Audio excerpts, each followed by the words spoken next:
Boa tarde, audiência da TV Roda de Conversa, Boa Paraibacine. tarde, meu querido. Boa tarde a todos os internautas. Boa tarde a Raul Fittipaldi, essa figura inoxidável, presente aqui no, presente aqui no nosso programa diário Paraíba Sim. Diga aí, meu jovem, fala aí. Licenços, vamos lá. Vamos falar do excludente do dia de hoje, que é a assunção do mais jovem presidente da história do Chile, Gabriel Boric, assume a presidência do Chile com 35 anos. Mas o que se comenta no Chile, desde antes de hoje, desde a vitória de Boric, que Chile será governado por Boric e um triunvirato. E quem são as figuras desse triunvirato? Bom, Isquia Siches, Giorgio Jackson e Camila Vallejo. Esse triunvirato, que está formado por essa ministra do Interior, Isquia Siches, que é independente, a chefa da Secretaria-Geral da Presidência, o chefe, na verdade, perdão, Giorgio Jackson, que é do partido muito pequeno, audiência, muito pequeno, Revolução Democrática, e a porta-voz Camila Vallejo, que é do maior partido da aliança que levou o Boric ao poder, que é o Partido Comunista do Chile. Eles serão, segundo todos os analistas de direita, de esquerda, de centro, os que vão governar junto com Boric o país. Portanto, você costume-se aos nomes, todos jovens. Isquia Siches, uma mulher de 36 anos, Giorgio Jackson tem menos de 40, e Camila Vallejo, a mais nova, a da maioria, representada pelo Partido Comunista, 33 anos. E não só o presidente mais novo da história do Chile, mais jovem da história do Chile, perdão, quanto é o gabinete mais jovem da história do país transandino. É um gabinete com uma média de idade muito, muito baixa.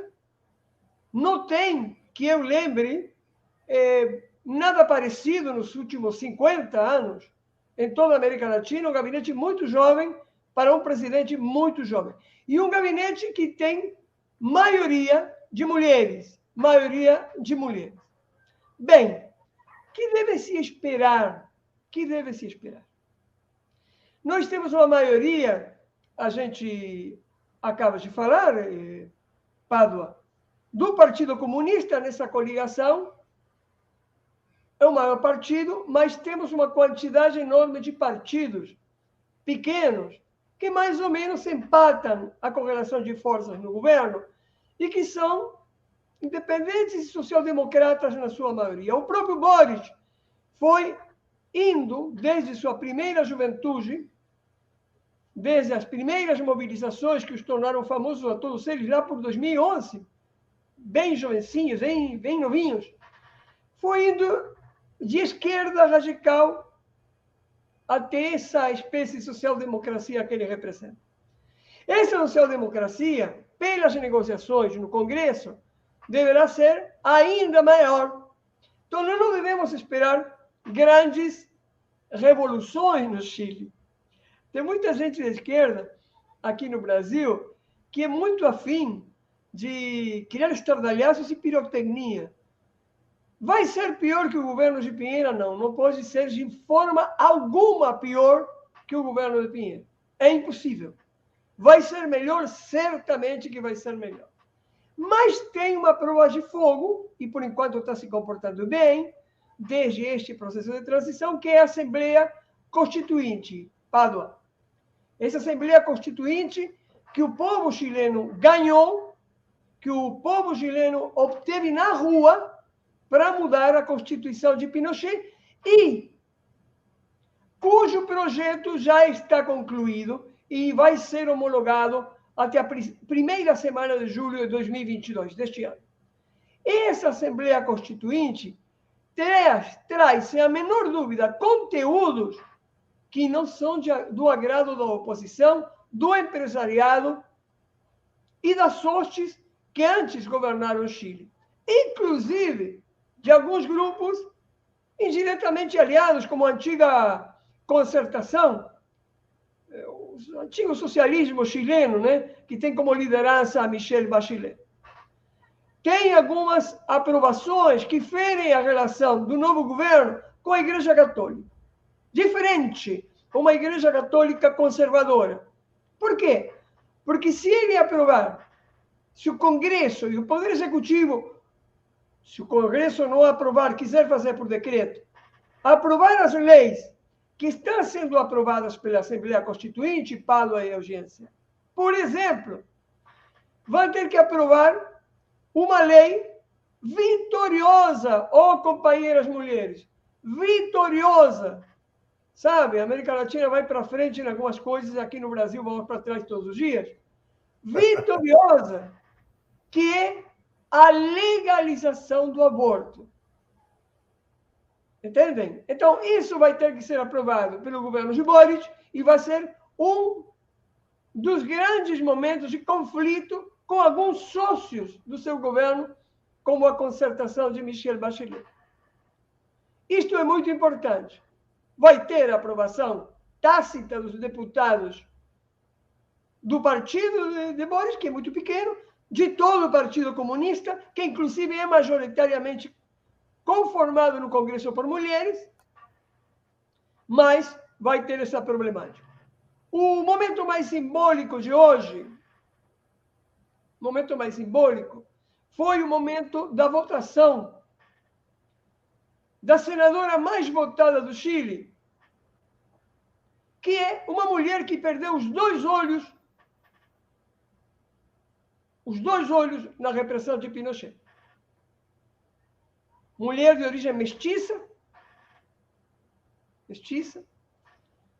que foi votada como a maior, teve a maior votação para senadora do Chile. E hoje, uma comoção, uma emoção extraordinária no recinto, quando ela estava jurando a Constituição, a velha e podre Constituição de Pinochet, que será reformulada, por exemplo, pela luta dele. Então, é um momento maravilhoso que viveu o Chile. Falando isto do Chile, Pablo, se me resta algum minuto, eu quero voltar ao conflito no leste europeu, ou na Eurásia, como vocês quiserem situar isso, mas desde a perspectiva da China. A China disse hoje, nas primeiras horas do amanhecer brasileiro, que os Estados Unidos podem provar inocência sobre a crítica e a acusação, mais do que crítica, que estão recebendo relacionada com os Ucrânia Biolabs, aqueles laboratórios onde, aparentemente, se armazenam armas biológicas. Então, a China diz que os Estados Unidos pode provar inocência sobre a Ucrânia com relação aos biolabs, respondendo diretamente e honestamente a 3 perguntas. A subsecretária de Estado dos Estados Unidos, Victoria Nuland, disse na terça-feira que existem laboratórios biológicos na Ucrânia cujo conteúdo, Pádua, Washington gostaria de esconder de Moscou. Gostaria de esconder de todos nós, né? Como escondeu as mentiras das armas químicas no Iraque. A porta-voz do Ministério das Relações Exteriores da China, Hua Chunying, disse nesta sexta-feira que os Estados Unidos podem provar sua inocência em relação aos laboratórios biológicos no território da Ucrânia, respondendo apenas 3 perguntas, que emanam das próprias assertivas dos Estados Unidos. Moscou, por sua parte, ela foi acusada e Nuland refutou. Quero dizer que Victoria Nuland, estava me esquecendo, é aquela mulher que eu falei 2 sextas-feiras atrás, que durante o processo de derrocamento de Yanukovych, o presidente eleito democraticamente, derrocado em 2014 pelos Estados Unidos na Ucrânia, dava bolachinhas e água mineral aos estudantes que estavam se mobilizando na Praça Maidan. Bom, essa vitória nula refutou as alegações de Moscou de que a Ucrânia desenvolveu armas biológicas, chamando a essas alegações de técnica russa clássica de culpar o outro pelo que eles planejam fazer. A Inteligência Nacional dos Estados Unidos declara que existem cerca de 12 laboratórios biológicos na Ucrânia. Olha as contradições, que trabalham para garantir a biodefesa do país. Ou será a biodefesa dos Estados Unidos, dos interesses norte-americanos que deram o golpe em 2014? A porta-voz do Ministério das Relações Exteriores da Rússia, Maria Zakharova, declarou na quarta-feira que a Rússia insta os Estados Unidos a esclarecer qual atividade estava sendo realizada nos biolaboratórios localizados na Ucrânia, financiadas pelo Departamento de Defesa dos Estados Unidos. Viu? Então, é assim que funciona o mundo. As províncias europeias, eu não falo mais de países da Europa, porque não existem mais países da Europa, estão suspensos. Os 26 países da Europa são províncias anexadas aos Estados Unidos, desde praticamente a queda do Muro de Berlim, talvez um pouco antes. É uma anexação que vem sendo praticada desde a Guerra Fria. As províncias anexas têm proibido, com todo tipo de sanções, comercializações, bancos russos, têm proibido, sobretudo, a informação. A informação de alguns canais internacionais, como Russia Today, Sputnik, que aqui vocês podem assistir no Brasil, mas na maioria dos países das províncias europeias dos Estados Unidos você não pode assistir. Quando eu falo desta maneira, estou apoiando Putin? Não, gente, não. Estou lembrando para a humanidade que 22 a 24 milhões de russos, esses que agora são objeto do ódio mundial, deram a vida para vencer nas duas guerras contra a Alemanha a humanidade. Na guerra de 2014 e na Segunda Guerra Mundial. Esse é o povo russo, um povo paciente, mas que não tem culpa do presidente que tem. E quase que não pode escolher outro, hoje em dia, pelo sistema que Putin impôs na Rússia. Como a Alemanha parecia que também não podia escolher quando Angela Merkel ficou 12 anos no poder e ninguém de Ocidente nem do Brasil abriu a boca. Porque, em definitiva, a Alemanha também é uma província dos Estados Unidos.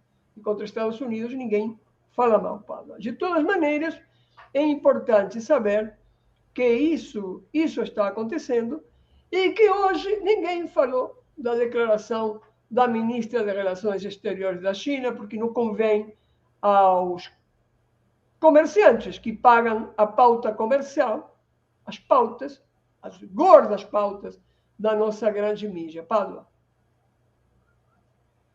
Eita, maravilha, maravilha. Raul. Maravilha. A da China, eu estou maravilhado com a China. Eu quero ver a ascensão da China mais uma vez. Da China, não. Você falou em China aí, eu coloquei, desculpe-me, a gafe que eu cometi agora é do Chile. Essa ascensão do Chile, né? Que passou por um período tão difícil, tão... quando o liberalismo entrou lá, que acabou com tudo, né? Acabou com o Chile todo, né? Agora vamos tentar ver se reconstrói. Foi o laboratório, né? Nós tivemos 2 laboratórios na América Latina nesses últimos 60 anos, quase digo, de 2 formas de golpe de Estado e de golpe neoliberal. O primeiro laboratório, obviamente, foi em 1973, com o derrocamento do presidente Salvador Allende, no Chile. O golpe duro, violento, com desaparições, com mortes. E depois tivemos o primeiro golpe híbrido, que foi em Honduras, em 2009, misturando as 2 técnicas. A desaparição, o assassinato, mas também o que hoje se conhece como lawfare, o golpe jurídico e parlamentar combinado com o lawfare.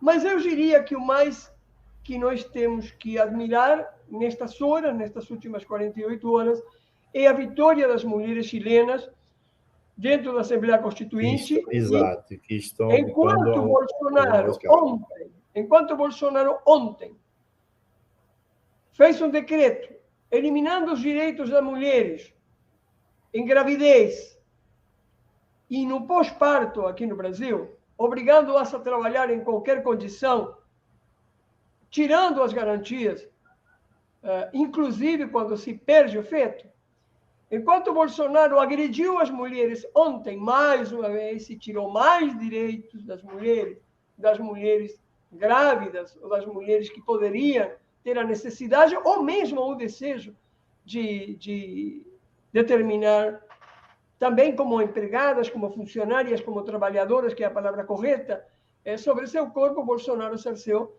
deu mais um passo nesse cerceamento, enquanto as mulheres chilenas tiveram essa vitória. Nossas mulheres merecem a mesma vitória e tem que voltar ao clima que tinha alguns anos atrás e que se representa apenas agora no 8M, que é a luta constante contra isso e que deve continuar depois com o outro governo, seja de Lula, de Bolsonaro, de quem for, de um dos dois.